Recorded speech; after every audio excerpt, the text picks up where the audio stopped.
Hello everyone, how are you today? Welcome back to my class Sukhdev Patsaria chemistry classes Gwalior for G NEET and board exam preparation. Today we are going to discuss on lecture number 20 of class 12th. In this lecture we will discuss about concept of osmosis. This lecture is very important for those students who are preparing for G or NEET with 12th class. So let's start without delay. But kindly request to you, please like, share and subscribe my channel. तो आज हम बात करते हैं concept of osmosis. Note कीजिए,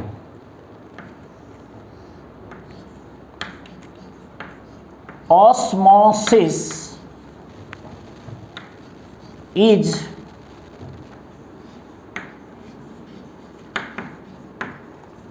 defined as the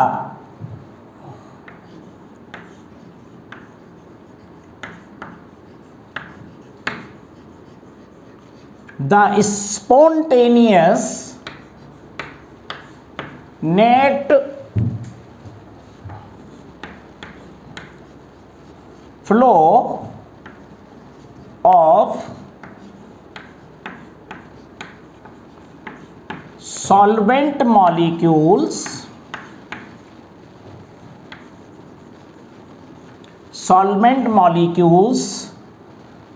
through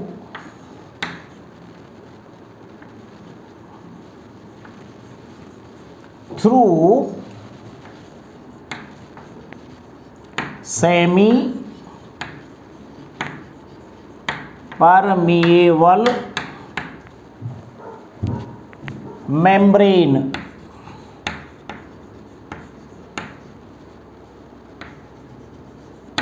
Semi-permeable membrane from a solvent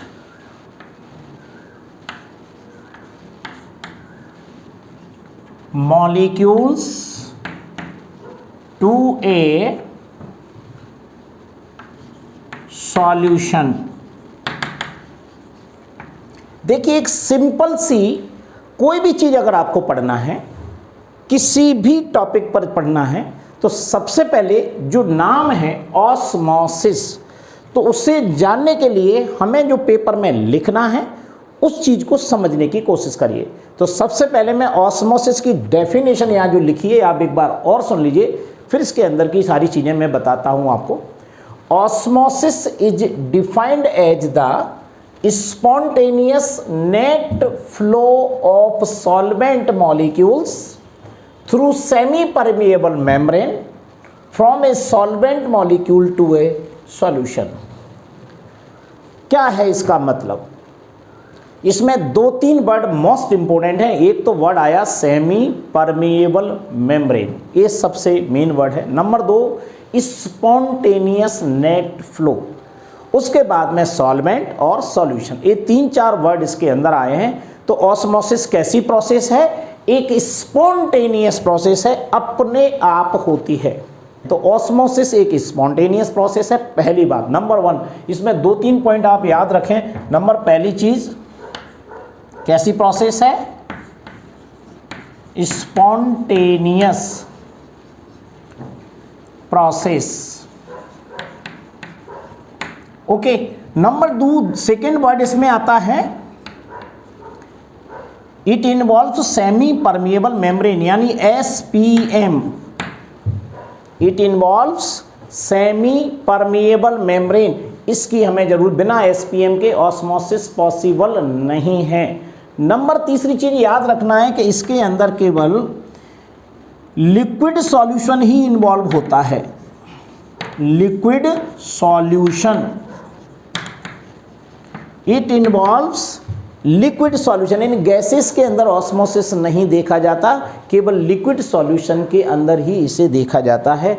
चौथी चीज आपको याद रखना है, ये केवल सॉल्वेंट मॉलिक्यूल्स का ही इसमें मूवमेंट होता है, सॉल्यूशन का नहीं. तो इसमें सॉल्वेंट मॉलिक्यूल टू सॉल्यूशन। इस बात को आपको याद रखना है, केवल इसमें सॉल्वेंट मॉलिक्यूल्स का ही फ्लो होता है, सॉल्यूशंस के मॉलिक्यूल का फ्लो नहीं होता है। एक और पांचवा पॉइंट आप इसमें याद रख सकते हैं कि इसमें इसे रिवर्स या रोका भी जा सकता है, इस प्रोसेस को।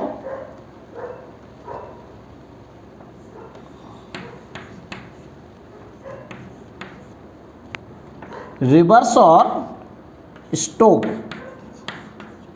यानी ऑस्मोसिस की प्रोसेस को रिवर्स भी कर सकते हैं और इसे रोका भी जा सकता है अगर इस पर कोई हम बाहर से प्रेशर अप्लाई करें। ये मैं अभी आपको बताऊंगा। पहले आपको ये 3-4 बातें ध्यान रख लीजिए। पहली क्या बात है, स्पॉन्टेनियस प्रोसेस है। नंबर 2, इसमें सेमी परमेबल मेम्ब्रेन की आवश्यकता होती है, तब ऑस्मोसिस होगा। लिक्विड सॉल्यूशन ही पार्टिसिपेट करेंगे। सॉल्वेंट मॉलिक्यूल टू सॉल्यूशन, यानी इसमें जो फ्लो होगा मॉलिक्यूल्स का वो केवल और केवल सॉल्वेंट के मॉलिक्यूल की फ्लो होगा, क्योंकि सेमी परमेबल मेम्ब्रेन से केवल सॉल्वेंट के पार्टिकल ही पास हो सकते हैं। तीसरी बार रिवर्स और स्टॉप, अगर इस प्रोसेस को अपन चाहें कि इसको रोक दें तो हम अप्लाई करके प्रेशर को हम इसको रोक सकते हैं, और या इसको और ज़्यादा प्रेशर अप्लाई करेंगे तो इस प्रोसेस को रिवर्स भी किया जा सकता है। ये हमारा ऑस्मोसिस का कंप्लीट कॉन्सेप्ट है। अब इसको देखो एक डायग्राम के द्वारा मैं आपको सिखाता हूं। देखिए एक सिंपल सा डायग्राम से मैं आपको सिखाता हूं, मेरे साथ इसको बना लीजिए। ये मैंने इसके अंदर सॉल्यूशन फिल किया है। ये बीच में जो आप ये देख रहे हैं ये सेमी परमेबल मेम्ब्रेन मैंने इसमें लगा दी है बीच में, और इस साइड में जो मैं भर रहा हूं वो है सॉल्वेंट पार्टिकल। कैसे भी दिखा दीजिए, केवल थोड़ा सा मुझे डिफरेंस बताना है।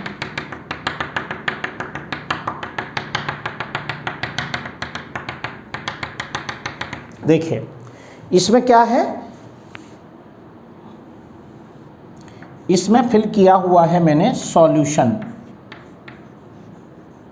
ये तो आप जानते ही होंगे सॉल्यूशन कैसे बना। किसी सॉल्वेंट में कोई सॉल्ट मिला दें, शुगर मिला दें, कोई भी कंपाउंड मिला दें, sodium chloride, potassium chloride, sodium sulphate, potassium nitrate, कोई भी इसमें मिला करके हमने कोई सॉल्यूशन बना लिया। ये हमने इसमें फिल कर दिया यहाँ तक, और इसमें एक ऐसे कैपिलरी टाइप की एक नली डाल दी मैंने यहाँ पर, इस टाइप में एक कैपिलरी है, और इस साइड में भी ऐसे ही डाल देते हैं। एक कैपिलरी मैंने इसमें डाल दी। ओके,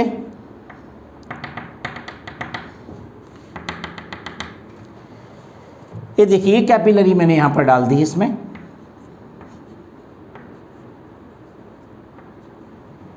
ये सॉल्यूशन भरा हुआ है इसमें, और इधर क्या भरा हुआ है, सॉल्वेंट।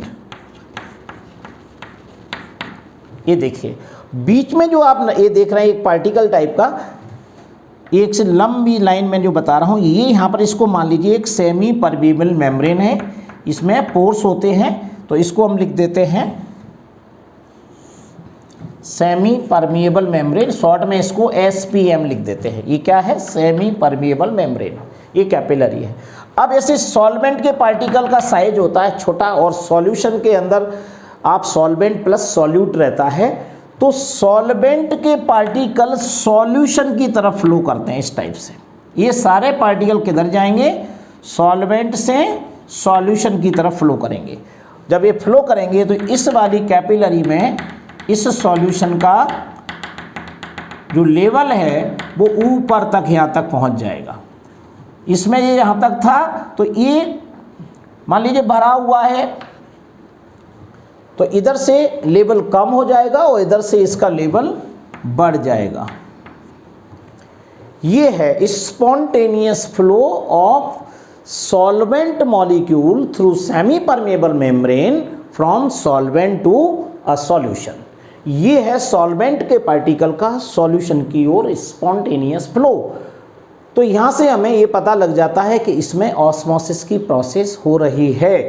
अब इसमें बात आती है कि केवल इसमें 2-3 बातें याद रखना है, जो मैं बार बार कहूँगा कि स्पॉन्टेनियस फ्लो है, ये सेमी परमेबल मेम्ब्रेन के बिना ये पॉसिबल नहीं है ऑस्मोसिस। इसमें लिक्विड सॉल्यूशन में ही ये प्रोसेस होगी। उसके बाद सॉल्वेंट के मॉलिक्यूल ही फ्लो कर सकते हैं इसमें। उसके बाद रिवर्स और स्टॉप। अगर इस प्रोसेस में ये मॉलिक्यूल इधर को फ्लो कर रहे हैं तो यहाँ पर मैं अगर कोई प्रेशर लगाऊं P, तो यहाँ जब प्रेशर में लगाऊंगा तो ये सॉल्वेंट के मॉलिक्यूल सॉल्यूशन में फ्लो नहीं करेंगे, और प्रेशर और बढ़ा दूं तो ये प्रोसेस रिवर्स हो जाएगी। रिवर्स ऑस्मोसिस में सिखाऊंगा मैं आपको, यानी इसको रिवर्स या स्टॉप किया जा सकता है। इट कैन बी रिवर्स और स्टॉप। तो ये है हमारा सिंपल सा ऑस्मोसिस की प्रोसेस आप जो देख रहे हैं, ऑस्मोसिस। कुछ समझ में आया? ये केवल एक सिंपल तरीका है बताने का। आपको पेपर के अंदर अगर लिखने के लिए आता तो डेफिनेशन और इन 5 पॉइंट्स को विशेष रूप से आपको ध्यान रखना है। So thank you very much. Next lecture will be continue.